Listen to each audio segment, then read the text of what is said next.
Human ni Bold og high school, misulod siya sa usa ka universidad kay gusto siya nga mahimo nga magtutudlo sa Ingles.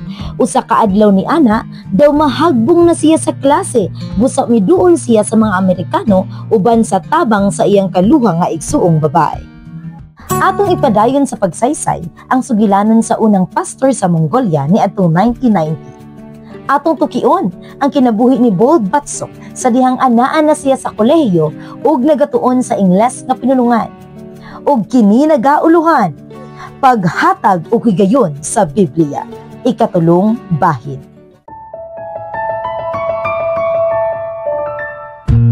Dili sa simbahan magtigom ang mga Amerikano apan sa sala sa ilang balay. Maabi-abihon nila nga gipasulod si Bold kauban ng iyang kaluha nga igsuong babae didto sa balay nga simbahan sa Ulaan Batar, Mongolia. Mga 20 ka tawo ang nag-alirong sa salug ug nag-awit gikan sa alawiton. Huna-huna ni Bold, unsay ilang pasabot sa husana nganong nagkanta man sila bordero. Gitabunan ni Bold sa alawiton ang iyang nawong aron matago ang iyang pagkatawa.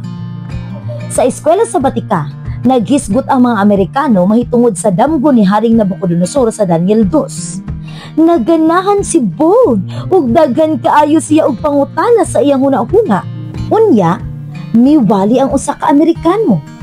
Walay nasabtan si Bold.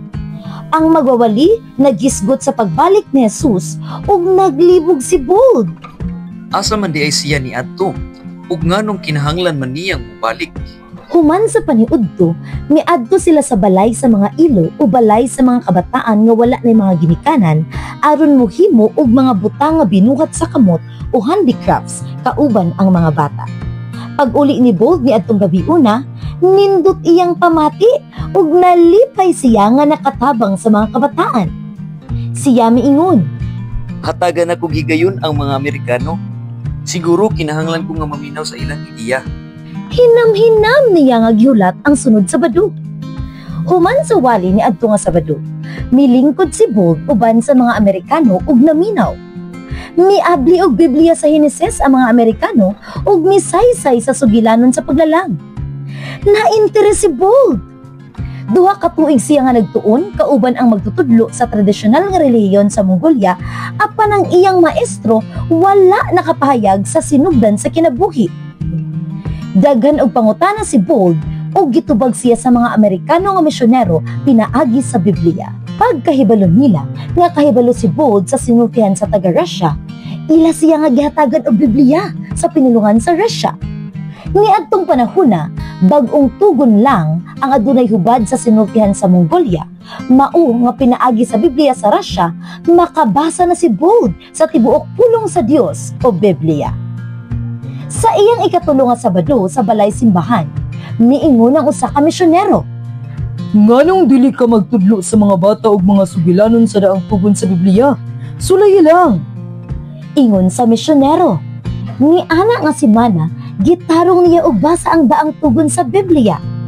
Pagka Sabado, nagstorya siya og mga sugilanon sa daang tugon sa pinulungan sa taga Mongolia. Nalingaw nga naminaw ang mga kabataan kang Bold. Dito sa iyang balay, gipadayon og basa ni Bold ang Biblia ug nakakita siya og mga tubag sa tanan niyang mga pangutana. Nahibaluan niya nga tinuod ang Dios og yawa. Nabasa niya sa Henesis 3 nga ang yawa nga nagpakabitin mao ang nagdala sa sala ug kamatayon sa kalibutan. Ang Dios adunay plano sa pagluwas sa katawhan ug iyang nahibaluan nga ang kamatayon dili mao ang katapusan ug kun motuo ang tawo kang Hesus makabaton siya og kinabuking dayon. Sa Juan 3:16 iyang nabasa, kay gihigugma sa Dios ang kalibutan katungod niya na gihatag niya ang iyang bugtong anak aron ang tanan nga mosalig kaniya dili malaglag kun dili may kinabuhing dayon. Gihatag ni Bold kang Hesus ang iyang kinabuhi. Karon, si Bold Batsok usa na ka pangulo sa Adventista nga iglesia didto sa Mongolia. Siya mao ang unang pastor sa Mongolia niadtong 1990 ug unang naordinahan nga pastor sa Mongolia. Maayo na usab kaayo siya mosulti og Ingles. Ihatagan nako og higayon ang Biblia, mao nga nahimo kong Adventista karon. Siya miingon nga bisan nag-anto siya human namatay ang iyang amahan, misangko kini sa iyang pagkakaplag sa Dios. Sumala pa kang Paul, Sa pagduol kang Kristo, akong nakita ang mga tubag sa tanan nako nga pangutana. Kauban nako ang Dios kanunay. pag-ampo sa katawan sa Mongolia nga sama kang bold batso, nangita og mga tubag.